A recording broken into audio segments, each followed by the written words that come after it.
I'll answer your questions in a second, okay? Just give me a minute here. And then let me just talk about the diode.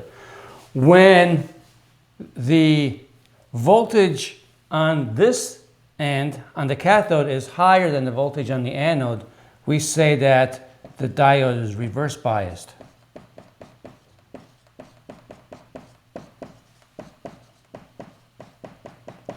Ideally, no current should go in that direction in the diode. But some does, it leaks through. And in fact, the second table that you're going to, for which you're going to collect data in part 4, has you look at what happens when this thing is reversed biased. Okay? You're going to measure really teeny tiny current. All right. So you can just think of it as a device that just lets current go in one direction. That's it. That's really all you need to think about it right now. Okay, and it doesn't obey Ohm's law. It obeys an equation like this. And so if you plotted current here and the voltage across the diode here, you'll get a graph that kind of looks like this.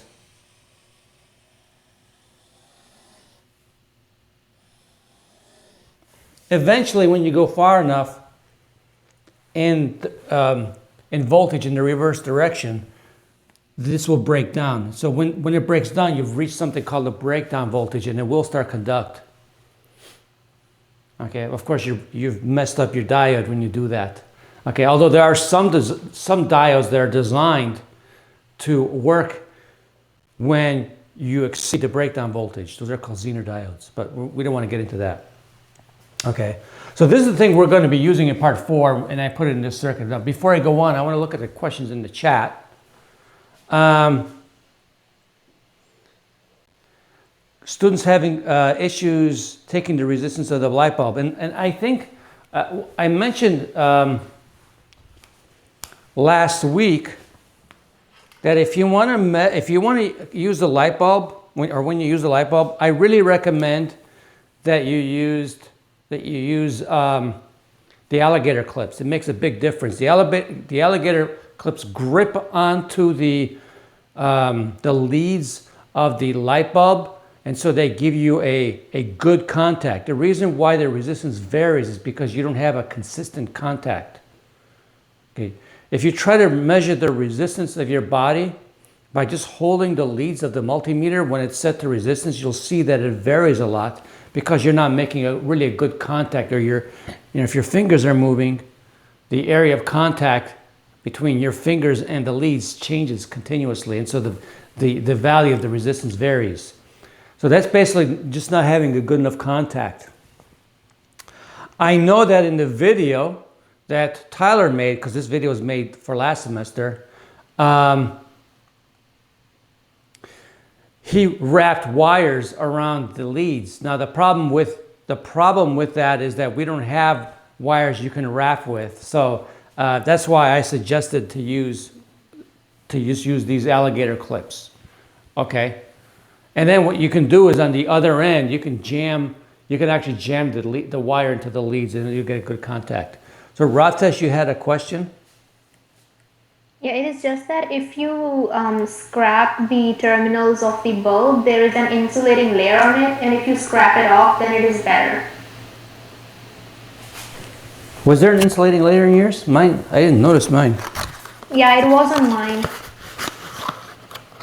Like, if you make the contact only on the tips there, then you get a reading.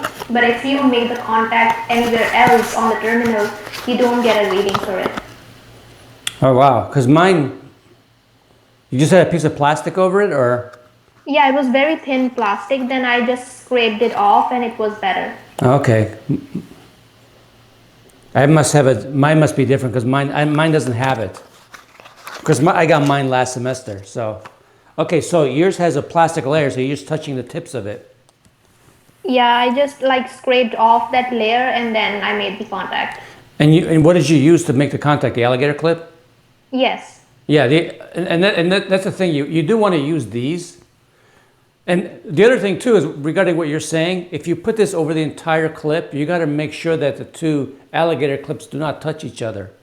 Yeah, I made that sure. All right, that's what's happening in your case. They're probably not touching each other.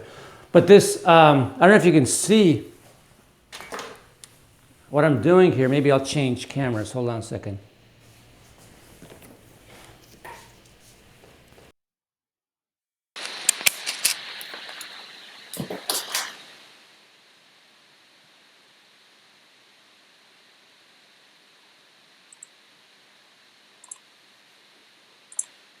Okay, that might be blurred. So this insulator moves up and down. All right, so you can actually move this insulator. Hold on a second. Which is on real tight, and I think I messed it up.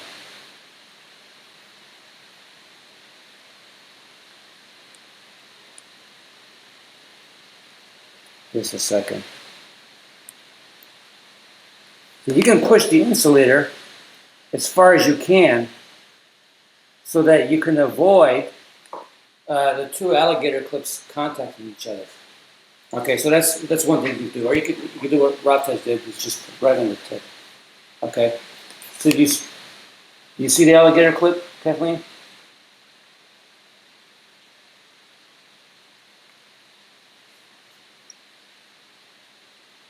Why is the current much lower in the light bulb than in the 1K resistor? In fact, it should be much higher.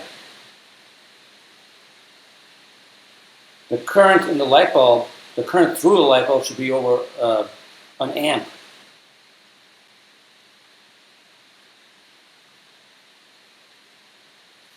I can show you a graph of my data. Again, let me switch. I want to put my connect my microphone real quick here.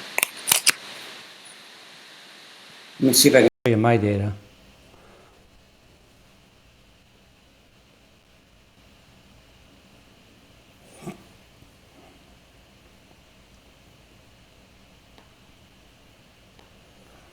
Let's see. I have so many windows open.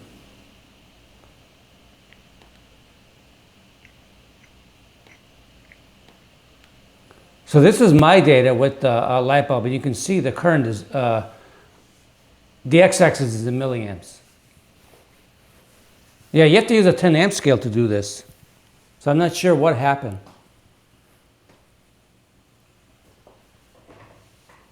Oh, okay, you're okay then, okay.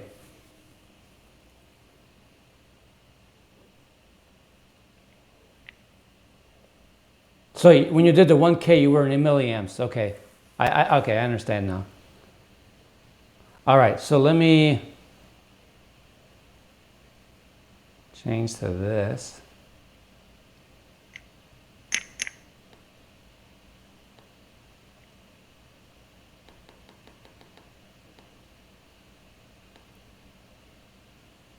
Oops.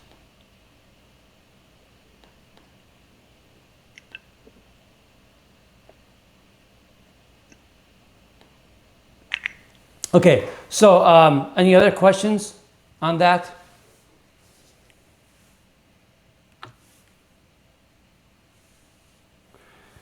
You know what? Let's wait on. Well, okay. If you look at the manual, and we're gonna. I was gonna hold off and talk about it for the next lab, but if you look at the manual, it'll actually tell you the accuracy for resistance. Okay, and the manual will tell you it's this value plus or minus like 0.4%. So that'll be your uncertainty. In fact, it quotes not only it quotes the uncertainty due to random errors and systematic errors. So it's quoting something called the accuracy. So if you look at, and you got to double check the manual because it actually lists them, okay? So if you measure 1,000 ohms plus or minus 0.4%, then this, on the meter, then your measurement And check my math, okay?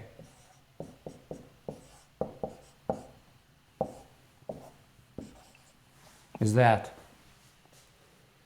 Oh wait, it's 4 ohms, right?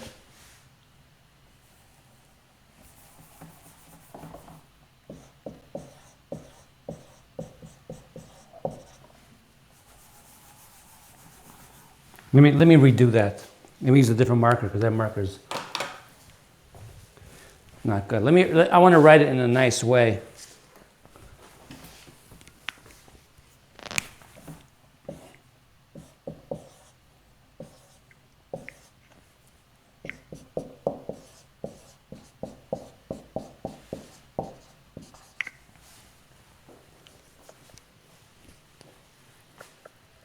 Yeah, half a digit. That's really the one after this. I don't care about that one. I mean, you would have to run to the nearest even anyway. So I would still write it like this. Right, because we keep only one sig fig, right? And the uncertainty. So if this was a 5, then I would make that a 6. Does that make sense?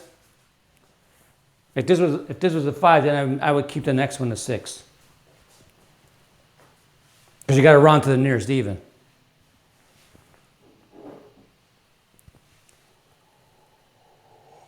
Why did we write it as a multiple of 1,000? I'm sorry? Why did we write it as a multiple of 1,000? Who, me? You mean why did I write it this way? Yeah, like with that, like and without the 10 to the 3, right? Well, you can do this, I guess.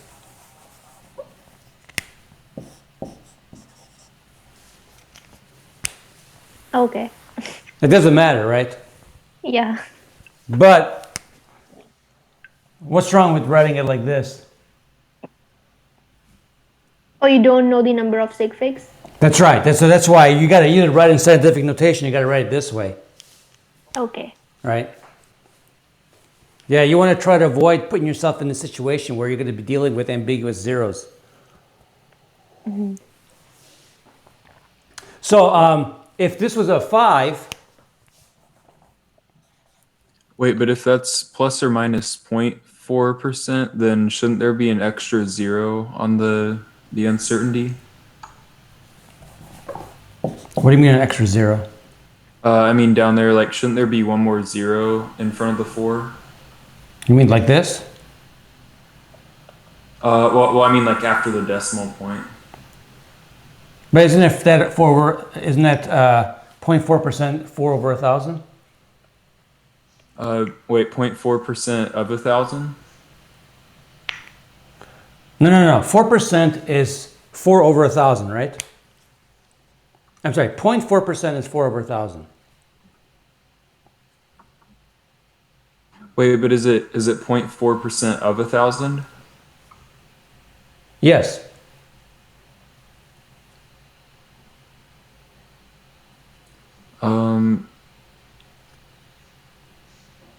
Sorry, my brain's still warming up. Just take a calculator. Just do it in a calculator. Right, 0.04 is 4 over 100. 4% is 0.04, which is 4 over 100, which is 0.04. Okay. All right. So are we okay on this? Now, I want to go back. If this was a 5, and it says half a digit, then that would make this a 6. Because they tell you it's plus half a digit. So then I would make that a 6. If it says 0.5%. Okay? So in the next lab, I'm going to expect you to be reading the manual and using what the manual says to specify your uncertainty. Okay? And so if you have a good contact, that's what it should be. If you have good if you have bad contact, it'll vary a lot. Okay? Well, Chase, you want to do it this way. Now, because you're only going to do it for the resistor, because for everything else, when you measure the resistance with the multimeter, For everything else, you don't have to quote the voltage, the uncertainty in the voltage. You don't have to quote the uncertainty in the current because you're getting R from the curve fit. Okay? And the uncertainty in the R value from the curve fit is going to give you the uncertainty in R. Does that make sense, Chase? Okay. So, for this particular case, you're only going to quote the uncertainty for the measured resistance when you measure with the multimeter, and that's it. Okay. Now, you're also going to quote the uncertainty in the measured resistance from the color code, and that's listed in the lab, so I'm going to have you read the lab, okay? All right, so let me continue with this description of the diode, and then you can ask me more questions about the lab after I'm done talking about the diode, okay? So this is a device that lets current move in one direction and not the other. And it's probably, and this is called a nonlinear device because the relationship between current and voltage is nonlinear. And it's typically the first nonlinear device that you learn about, well, other than the light bulb, I guess, when you learn about circuits. So those of you who end up taking Engineering 17, once you've talked about, Ohm's law and all that other good stuff, resistors, capacitors, and inductors, you will learn about this. Okay, and they have a lot of applications in electronics, and all transistors, most of the semiconductor devices are based on diodes and diode combinations. And I'm not going to spend a lot of time telling you how to, do different, all the different applications. There's tons of them. Okay, if you're interested, you can just, if you go online, you can look at some of the videos online. In fact, last night I added a video from Khan Academy that talks about the diode. Although it doesn't spend a lot of time talking about the applications of the diode. Well, at least says some basic things. We don't have to delve into the details of the diode, the semiconductor physics. Okay, we're not going to do that. We just want basic behavior. We want to learn the basic behavior, and really the thing is we want to learn how to wire this.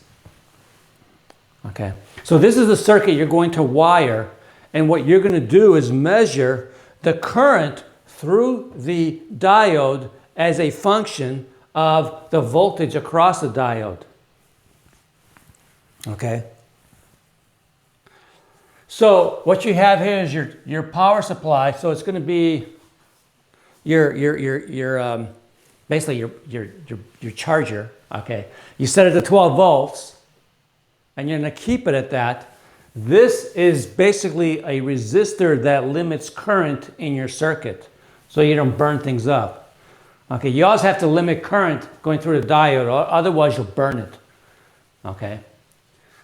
And then it's this device that you guys have to get used to. This is called a potentiometer.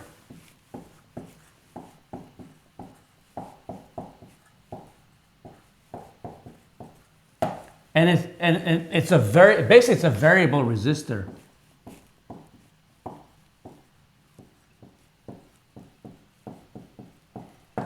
Think of a resistor as just a long wire. Okay?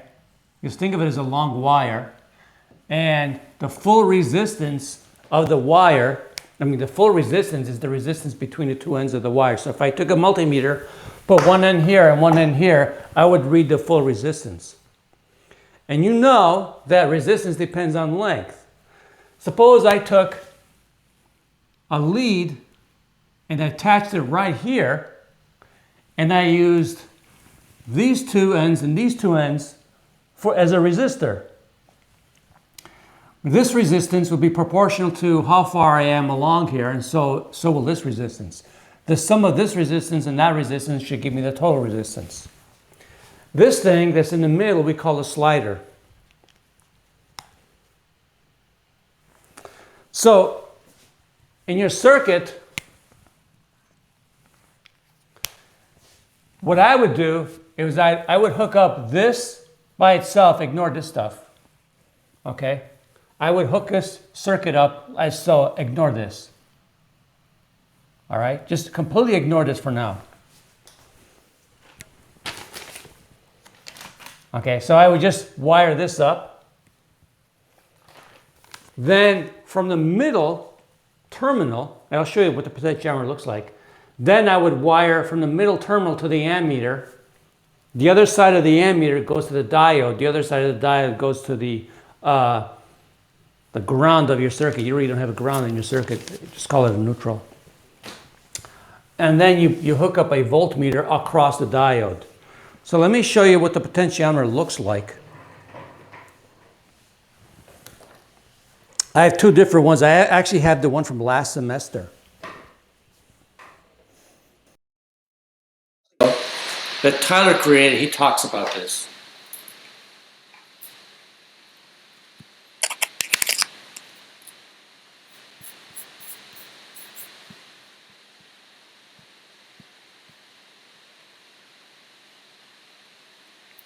So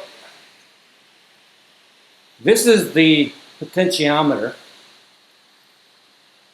This side and this side are their two ends. These are the two ends of it. They give you the full resistance. You can rotate this dial, but you're not going to change the resistance between the two ends. This middle one is called either the slider or the wiper. Different name for it. Okay, this is the middle one that you see here. And the resistance between these two wires or these two wires can be varied by turning the knob. Okay, let me go to the front board. Hopefully the sound isn't too bad because I haven't plugged the microphone.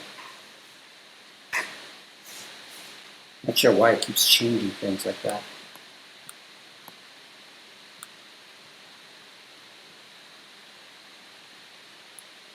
Okay.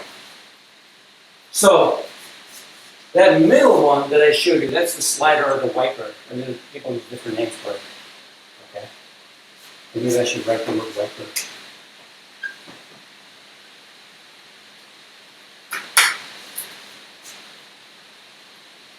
Okay, so what you're going to do, the two ends are this end and this end. And then the middle one is this guy. So the middle one goes to the ammeter. The other side of the ammeter goes to one end of the diode. The other end of the diode goes to ground. And then you hook up the voltmeter across it. Okay. All right. Yeah, sorry, Brandon. I have to go between the mic and the camera, so you're gonna have to just deal with it for a little bit. Okay. You can't hear me at all now, or?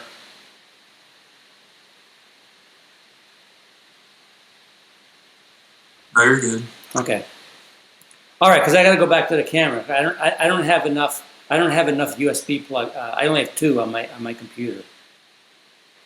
And my computer is getting hot too, so I don't want to put too many things in it. I could get a USB port, but okay.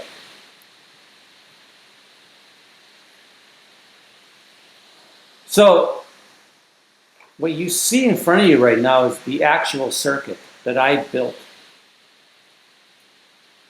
This is the diode. Can you guys see what the diode looks like? If I put it too close, I don't know if it's going to get too blurry. I'll try to bring it up a little bit closer. In your kit, you should have a little teeny tiny thing that's kind of has an orange color to it and a black band on one end. That's the diode. Okay.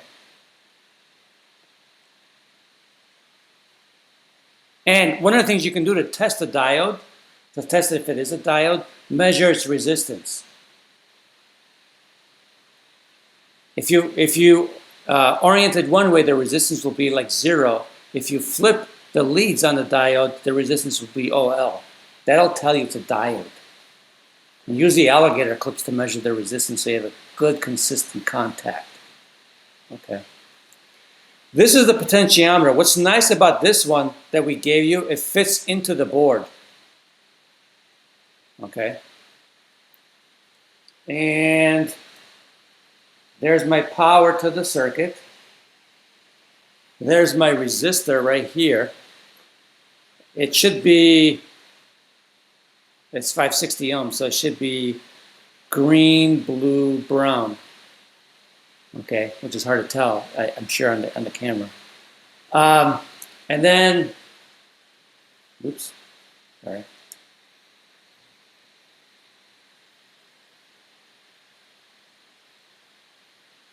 And then this is a jumper that goes to one side of the potentiometer. The other side of the potentiometer goes to the negative terminal. Actually, what I did was, yeah, the other side goes to the negative terminal. And then here's the diode. The diode goes from the middle. And then I have this wire here, which I'm using to connect the ammeter. So one end of the ammeter goes to this wire, which is blurry. And the other end of the ammeter just connects right there to the diode. Okay. So the ammeter goes from here to this wire. Are we okay with that? At least you can see. What is that other device? Which device are you asking?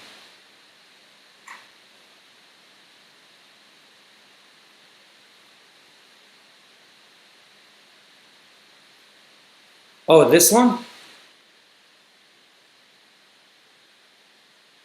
Is that the one you're asking about?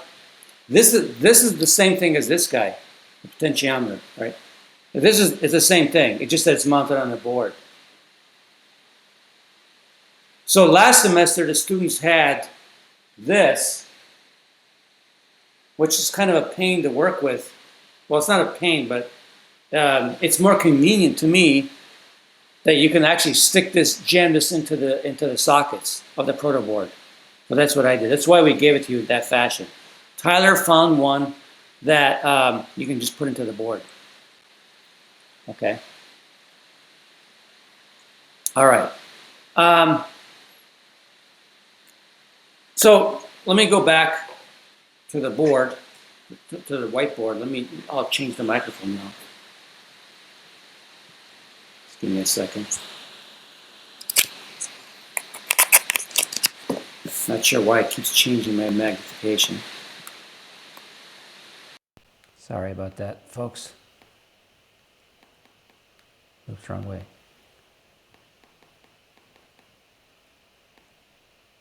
Okay. So now you should be able to hear me better because I have the mic plugged in. So you're going to be varying the dial on the potentiometer so you can plot this graph. That's what you're going to be doing. Okay. You're going to turn this on. And then you're going to rotate the potentiometer. But before you collect data, you want to play around with the potentiometer, see how it works, see how the current is changing with the voltage. Okay, so before you even collect data, you want to play around with this because how this behaves depends on whether you hook this up in one way or the other. It could be for some cases you're going to need to turn this thing clockwise, and for some other folks, you might need to turn it counterclockwise. It just depends on how you have it hooked up. Okay. And of course, clockwise and counterclockwise depends on how you're looking at it too. So I would hook this up and then play around with it before you're collecting the data. You're not going to get a lot of current through here. Okay, but you do want to stay in the same current range. You want to find what is the maximum current here and then stay in that range. And if I remember correctly, I think I did this the other day with this diode. I think the 20 milliamp range was sufficient, but I would double check. I would actually measure the maximum current first before I start collecting data. Okay. Now, this is the equation that relates the current through the diode with the voltage across the diode. Notice that it's an exponential, so that means that this thing is going to have a steep increase in current. So when you're collecting data, you actually when you get to this point where it starts going up, when it turns on, when this thing turns on, you want to take data for very small increments of current, especially around this curve. You will reach a point probably where you change the voltage across the diode by maybe 0.02 volts, and the current will double.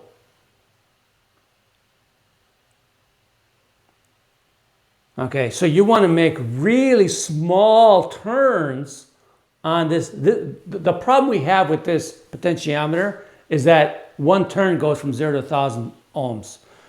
The real good ones have 10. You have to actually go through 10 turns to go from 0 to 1,000 ohms. We don't have those. They're actually kind of expensive. That's why we included this one. It's cheaper. So you barely got to touch this dial to actually get the next highest voltage. Okay? That's why you want to play around with this first by turning the dial very slowly and noticing the reading on V and A, so that you get a feeling for how much you got to touch this to vary the current and the voltage. You need to collect around 26 data points. And the reason why is because if you're going to do a curve fit to this, you need to be able to pin down this graph, the curved part of the graph. The hardest part of doing a curve fit of your data to something theoretical is to make sure that you can pin down the sharpest part of the graph. If you cannot pin down the sharpest part of the graph, your curve fit is going to be pretty bad. And so you want to collect as many data points around here as possible.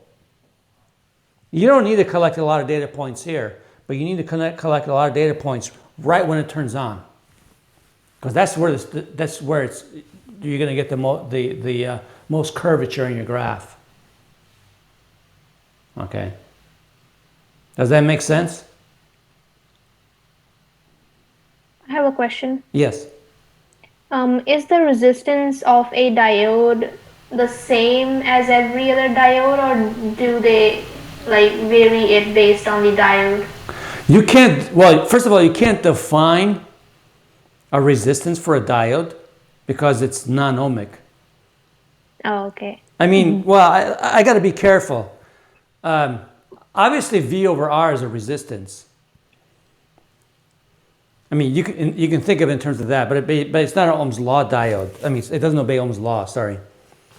So so maybe I should be careful when we talk about resistance. It's just, if you want to measure, I guess the effective resistance would be delta V over I.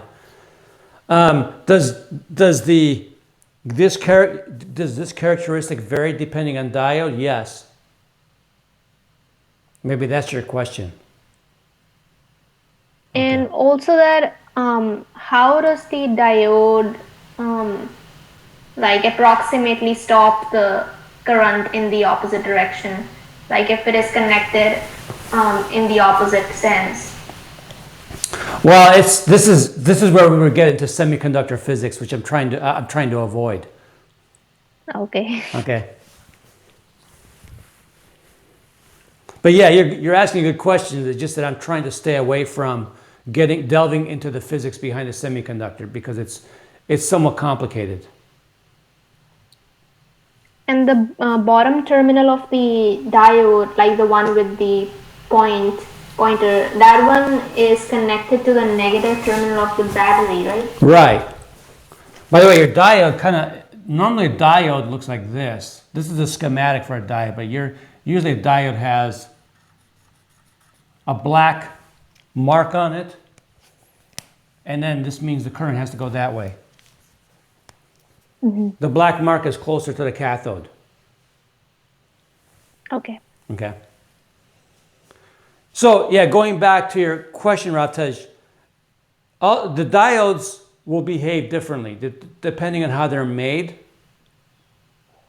Ideally, this n in this exponent is 1, but it usually isn't. It varies.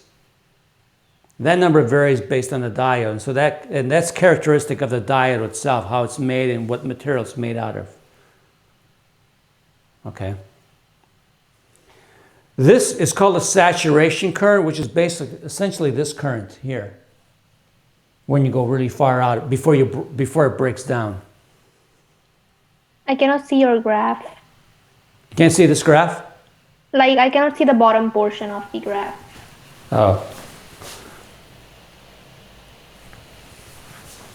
That's as far down as it goes.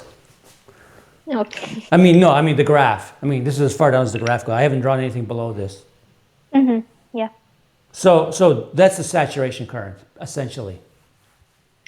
It's small, okay? It's a small number. That's what this is. Okay, so let me explain the terms in here. This is a diode voltage. This is a constant, and you're going to use it as a curve fitting parameter in your lab. And then this is V sub t, which is the following. Big K is called Boltzmann's constant. And I write it like this so it looks different from the K constant from Coulomb's law.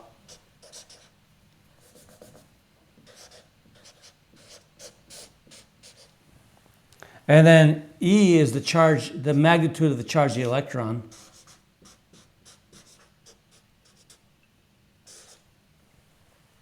And then T is the temperature in Kelvin.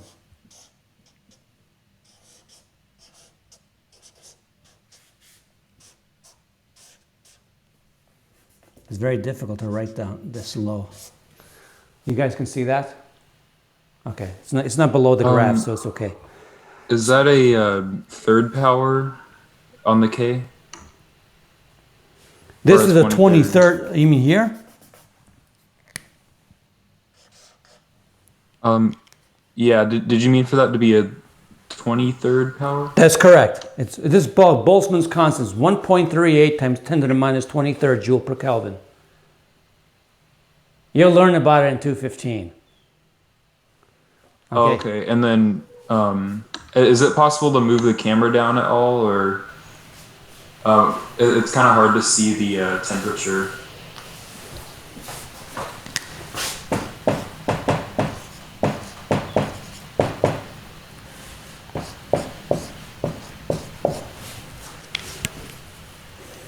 It's a temperature in Kelvin. Oh, okay, so you take the temperature in Celsius and add 273 to it? Correct. Oh, okay, thanks. Okay. This is at room temperature. This number is approximately 0.026. Approximately. So you need to know the temperature of the room you're doing the lab in. I'm assuming that you have a thermostat in your house, and the thermostat gives you the temperature. I don't think too many of you guys have a thermometer in your room, a regular thermometer. So you can estimate the temperature of your room. And if you don't know, just put 273 plus 20, put about 300 Kelvin. That's fine. Okay? All right, so you're going to collect this data. You're going to plot it. Right? And you're going to do a curve fit to this equation. This equation is not in graphical analysis. This equation is not in Psi Davis. Unfortunately, graphical analysis does not work on my computer because I have too recent a version of Windows. But I can show you in Psi Davis how this works.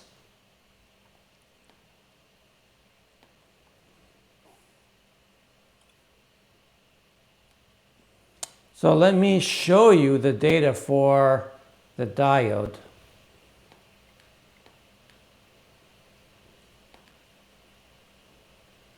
So here's my diode data. This is only from table 3. I recommend that you only, the display is weird on Zoom. Okay, that's better. Don't plot the data from table 4 on here because you're going to have to use a different scale. You're going to have to be in the microamp scale to do that. Okay? And the little meter has a microamp scale. The little multimeter has a microamp scale. So don't do a curve fit to it, okay? You don't even have to plot it. You just want to see what the values are. Because what you'll have is a discontinuity in your graph because the resistance of the multimeter on the 200 microamp scale is different than that of the 20 milliamp scale. Notice that my currents are below 20 milliamps in my graph. So let me show you how to do the curve fit in Cy Davis. So this is Cy Davis, and then graphical analysis, there's a button that says define fit. Okay, there's a button in graphical analysis when you do the curve fit that says define fit, and then you got to type in the equation for the curve fit. So you're going to do the same thing here. So if you go to Fit Wizard and you go to user defined, you can, and I don't know if you know, you can, oh, you can't see it, can you? Hold on a second. That's strange, it's not showing that.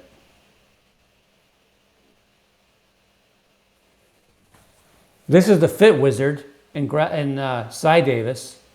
And so I actually have already a bunch of fits defined. These are for the various labs.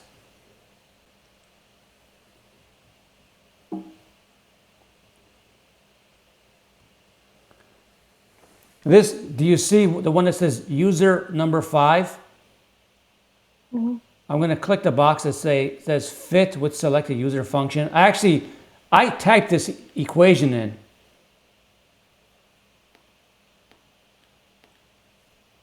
Okay, so I can type this equation. Whoops.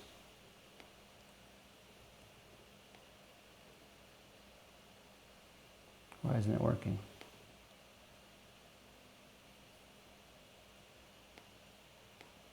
Okay, you have to uncheck the fit button, I always forget. And you can type an equation, and then you can save it. So you can just basically enter an equation, give it a name, save it, and then say fit with selected function. So I created this one. I better not mess it up. And this will allow me to do the curve fit. So A is my curve fit parameter for the saturation current, and B is my curve fit parameter for N. And then I just click fit. I might as well just do it.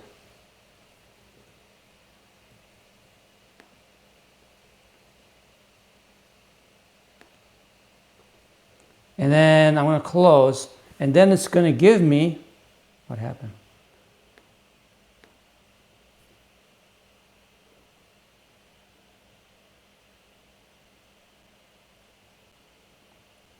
There's one more window I need.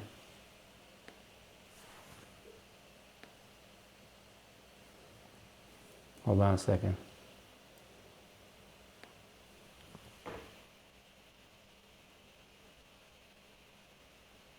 One window that it's not showing on Zoom for some reason.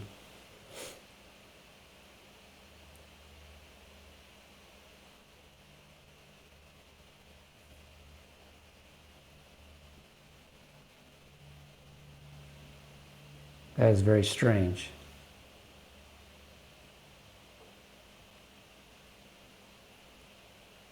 Oops, sorry.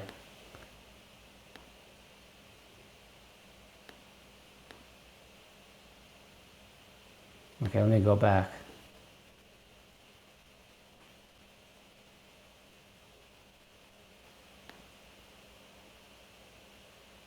Okay. It's not showing one of the windows. Anyway, there's a window that says results log. And I don't know why it's not showing here. There's a window that says results log. In fact, what I'm going to do is take a screenshot and show it to you in Word.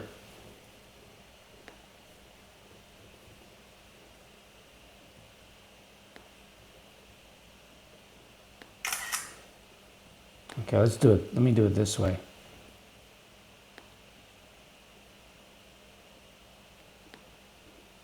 So I took a screenshot so you can see it. So it looks like this. So you get a window that looks like that. And it has the results of the curve fit there.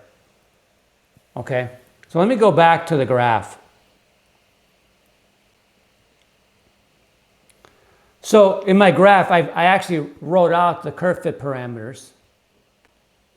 They might be small for you to see, so let me change the font.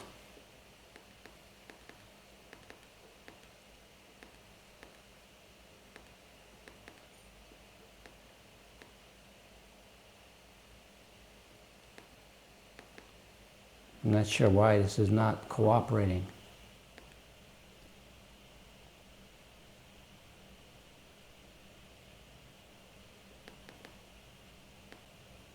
Okay, it's acting very strange.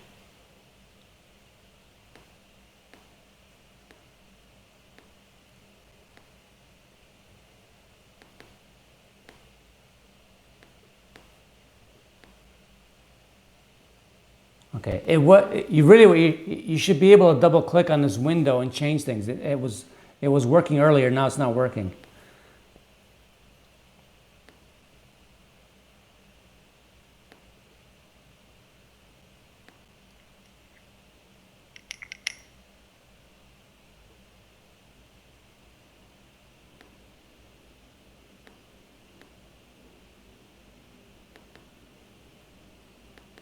Okay, I apologize. So you should be able to click on this window.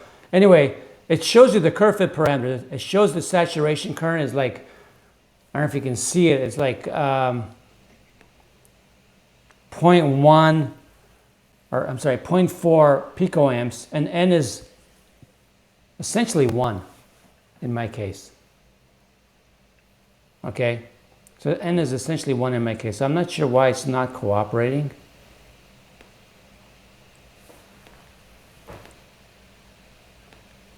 Let me see if I can go into Word.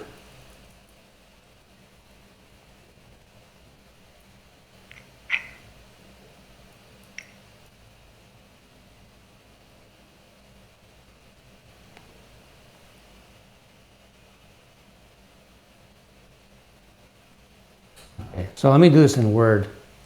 I'm going to paste the graph in Word at the bottom.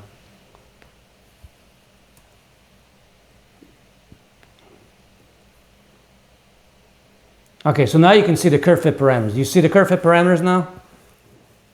Yes. Okay. Yeah, I'm not sure what happened. You're not going to get good results for your saturation current like I did. My results are bad. I have 100% error. But I got good results. Okay. So that's what your graph should look like. The red curve that you see there is the one I just did. I'm not sure what happened to that. I don't know why all of a sudden I have a bad curve fit. That was strange. Anyway, my site is acting kind of strange for some reason. But the purple one that you see is the original one. That's the curve fit I got when I did this over the summer. Any questions? I had a question on the potentiometer. Yeah. So like, how do you tell like is there a way you can turn it so that you know that it's getting the lowest possible current so it won't break the ammeter?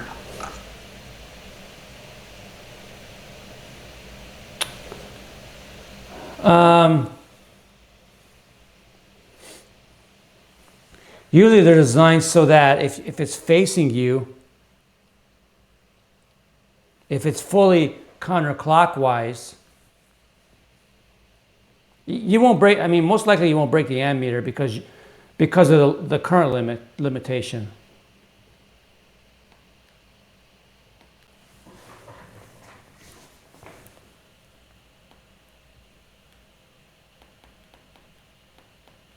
I apologize. Everything's acting kind of screwy this morning. Is that blurry to you guys?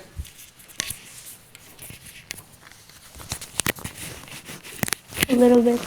Okay. Not Wait, sure. so we're gonna have it on the lowest voltage setting for this one, on the power supply. No, you want to have it at the 12 volt setting. Oh, okay. Okay. So we should probably test it with the low voltage first to see which. No, but my point is this is 560 ohms, right? Yeah. So if you take 12 divided by 560, the most current you'll get is maybe 20 milliamps. The highest current you'll get is 20 milliamps. So, Oh, okay, so it's so pretty what- hard to break the ammeter. well, I wouldn't say that, but I would start at a higher current setting, like 200 milliamps. That way, that ensures that you won't mess things up. You won't have too high a current. That makes sense? Oh, okay, yeah. Okay. So start at a higher current setting and vary it and see what the maximum current is, and then you can go down from there. Okay. This is where Thanks. the bulb, you start blowing fuses, so be careful. It's this lab. Could you explain the right section of the circuit diagram? I understand.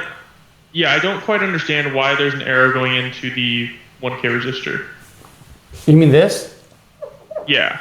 This is just called a wiper. It's just a middle. It's just a middle terminal. That's all it is. It's just this middle terminal, just to indicate that. If you don't like that, I'll just leave it without an arrow. Okay, so I'm just not quite sure how to wire this then. So you have the middle terminal of the potentiometer there. What's happening to the left and right terminals? For the side terminals. Okay, let me draw a picture. Let me show you how to wire it again. I'll say it again because what I said is ignore this when you wire it. Okay. Okay, so you you do this.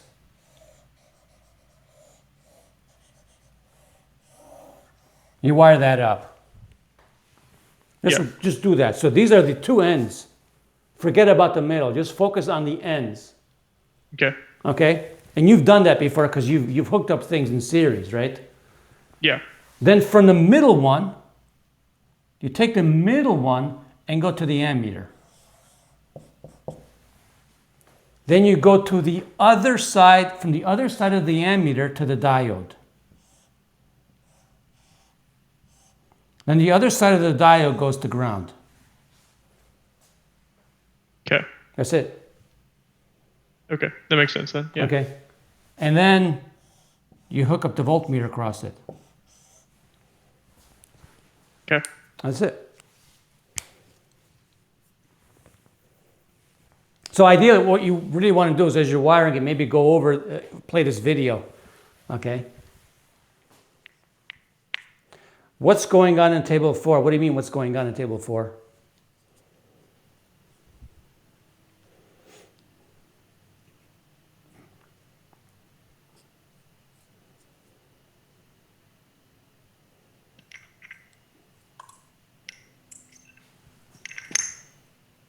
So in table 4, you're going to take this and flip it over.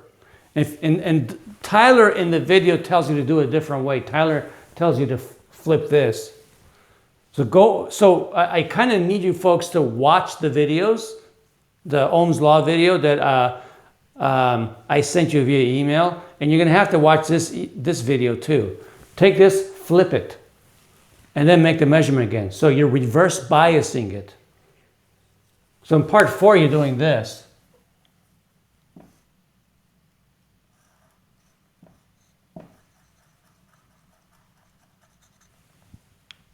Actually, I shouldn't do it like that, but. Is that okay? Is that okay, Kathleen? Okay. All right. I had a question. Okay. When we when we do the reverse bias data, do you want us to do almost same number of data points for it as well? Like 4 data points. It's whatever was in the table. I think it's 4 or 5 data points. Okay, because like in the forward bias, we need many data points, but in the second one, we don't need that many. Yeah, because all you got is a horizontal line. Okay. You don't need a lot of data points for horizontal lines. So, I mean, it's essentially horizontal. I had one more question. Okay.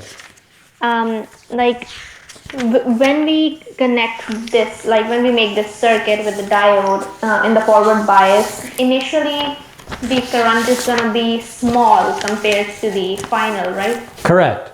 So if the initial current is, suppose it is less than 2 milliamps, can we switch our scales No. between the measurements? No. I Okay. highly recommend you do not do that. Because what do you think is going to happen to your graph? It'll look like this.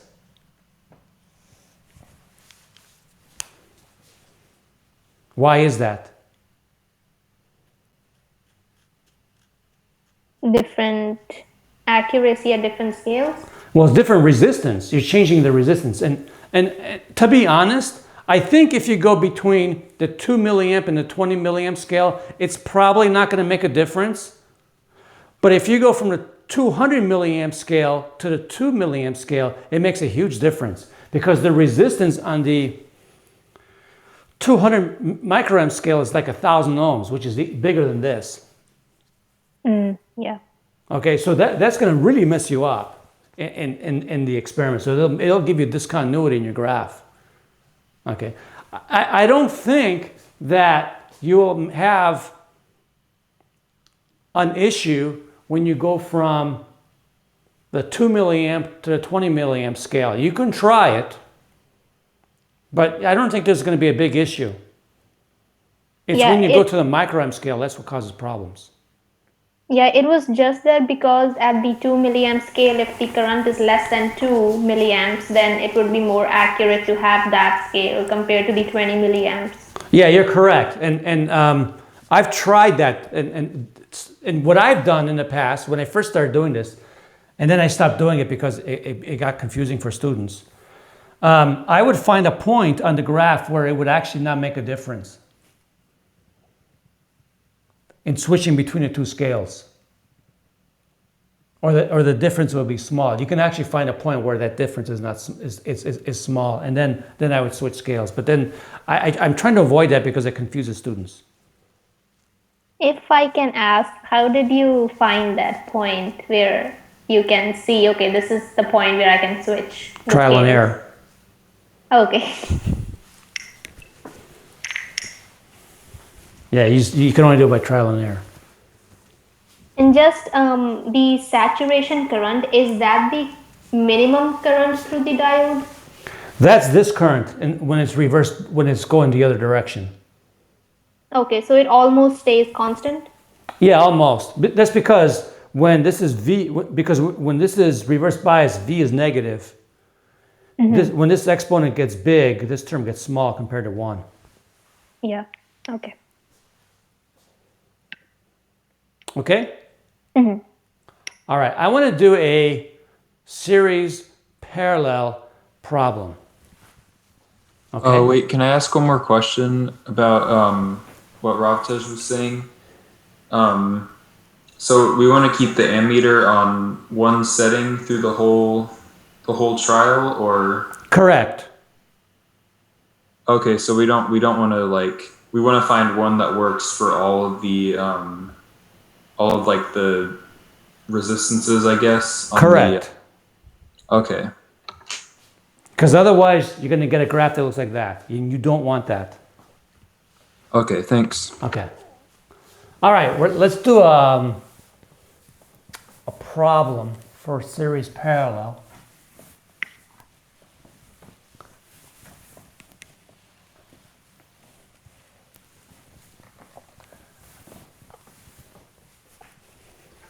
So suppose I have the following circuit.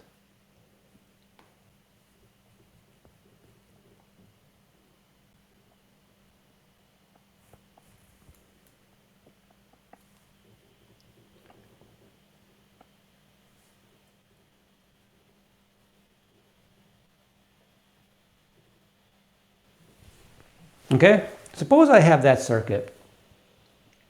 And I don't know why, I think it's blurry because I have too many things opened up. So I apologize because of that. And I hook up this circuit.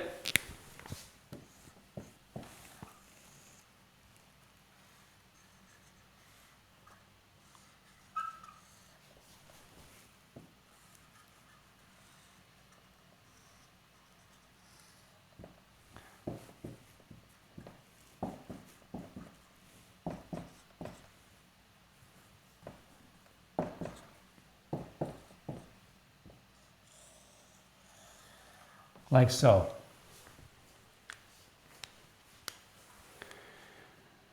Okay, and I put a ammeter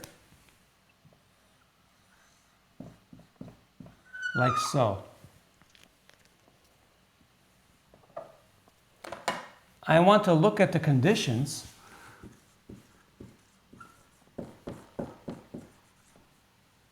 needed to observe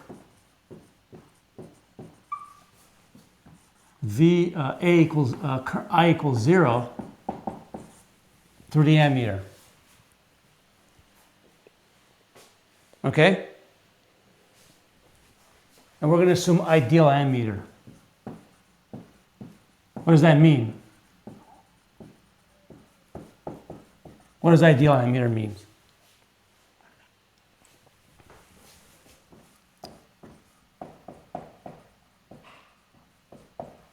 It means this. It means that the resistance of the ammeter is 0. So what does this mean then? If no current goes through here, then all the current does this, comes in this way, and it splits up this way and this way. And that current is going to go like this. This current is going to go like this. Nothing goes through here. That means these two are essentially in series. The current through here, the current through here are the same. The current through this guy and the current through that guy are the same. That's what that means when there's no current through the meter. Okay. So that means that I through A is equal to I through C, I through B equals I through D. If there is no current going through here,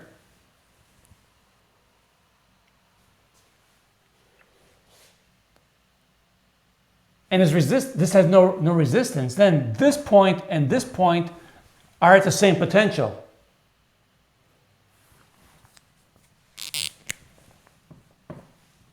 It means x, v sub x, equals v sub y.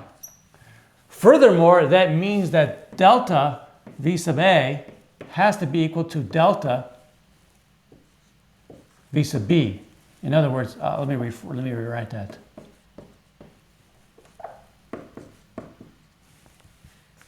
That means that I sub a, r sub a, equals I sub b, r sub b. Furthermore, then this potential drop and this potential drop have to be the same.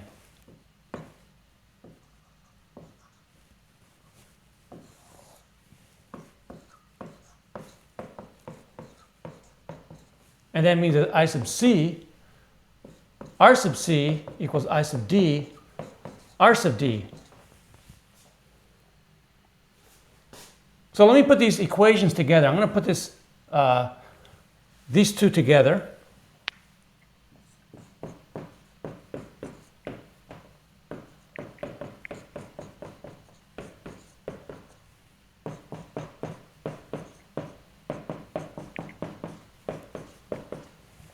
But what we said was I sub A equals I sub C. I sub B equals I sub D. Divide the equations. And what you get is R sub A over R sub C equals R sub B over R sub D. This condition must be satisfied if we have no current through here. This is called a Wheatstone bridge. And you can use this to measure, accurately measure, the value of an unknown resistor. Okay? You can use this circuit to accurately measure the value of an unknown resistor. All you got to do is make these two known and make this one variable. And all you got to do is vary this resistance until no current goes through here. And then you can calculate this guy. And if you do it right, if you set up everything right, you can measure very small resistances. And I will say this, you don't use an ammeter to do this. What do you use? Well, you use a galvanometer. And you might say, what the heck is a galvanometer? A galvanometer is a device that senses current. So there's a device that when a current runs through it, there will be a torque on a needle because of the magnetic field, and then this thing will deflect. So it's a very sensitive device that detects current. It's a device that, and we're going to talk about in chapter 29, that relates the current through something. The current through a wire in a magnetic field produces a force. So it uses that idea.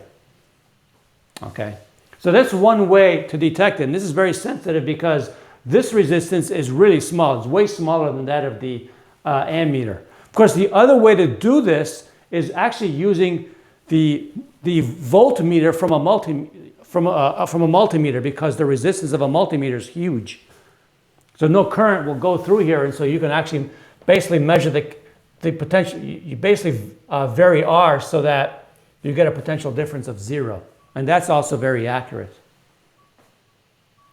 So this has a lot of important applications in electronics. So when you're trying to measure a really small resistance, you use a Wheatstone bridge.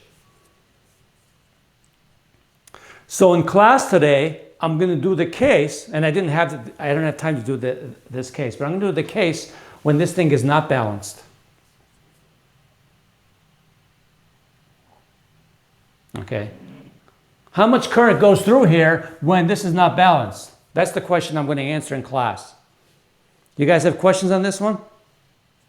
I have a question. Okay.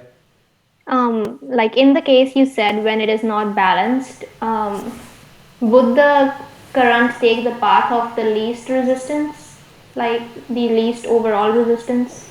Yeah, what do you mean by that? Because somebody asked this the other day. Like, suppose the current goes from R sub A to the ammeter and then R sub D, or it can go from R sub B to the ammeter and then R sub C. You mean go that way? I mean, the current will go either this way or that way, right? Yeah. Yeah, you're right. It's going to depend on the resistance combination. So does that determine which path it takes and how much current goes through the ammeter? Yes. Okay. Yeah. Yeah, because somebody asked the other day, current takes the path of the least resistance. And so I wanted to be careful when you use that term, that phrase, because some people think of it this way.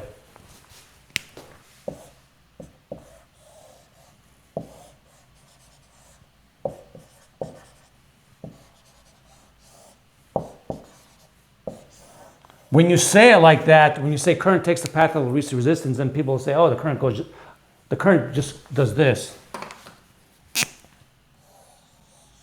And completely bypasses the 10 ohm resistor. That's not the case. That's why I asked that question. Really what that means when you say that the current takes the path of least resistance, it just means that more current will go through here than through here. Right? There is still some current in the 10 ohm. Right. But that phrase makes people think it all goes this way. Mm-hmm. Okay. Yeah. But is that correct for the other setup that we have on board? Yeah, if you have less resistance on this side, well, let me think about it. If you have a smaller resistance here,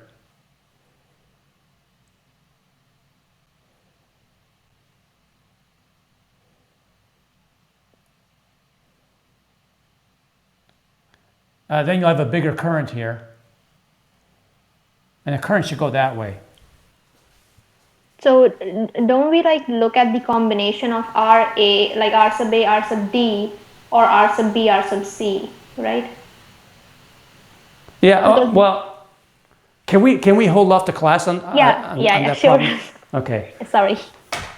Yeah, I'm going to go through the problem in class. So let me just hold off on that because I need to switch classes. Mm-hmm. Okay. So that'll be the first thing I do in class today. I will do this problem. Mm-hmm. Okay. All right. So I need to run so I can do my 9:30 class. All right. Sorry. Thank you. Sure. No problem.